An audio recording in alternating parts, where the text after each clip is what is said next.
Goed, Pieter. Dink jy dis toeval dat jy heel laaste hier staan? Want ek glo nie vreeslik aan toeval nie, ek dink dis 'n bestuuring. Ek sê altyd vir die kinders, hierdie dag is die dag wat ek nou kan wraak neem vir swaar kry oor baie jare heen. En hier staan Pieter nou en voor 'n klomp getuies. Pieter is op pad Ierland toe. So voor almal sê ek mooi duidelik, as Pieter terugkom van Ierland af, hy gaan lekker rugby speel, dan het ek en hy 'n afspraak. Ek en hy en 'n paar mooi gedigte vir oulaas voor skool verby is. Hy kan. Hy wil nie altyd nie, maar hy kan. Hy het een baie mooi opstel geskryf. En raai waaroor het die opstel gegaan? Oor rugby.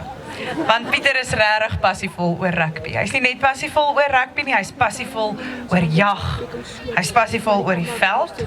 Indien julle wonder, gaan kyk die stickers op sy splinternuwe bakkie.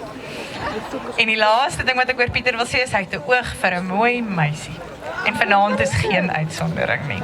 Dames en here, ons laaste matrikulant, Pieter White en metgesel.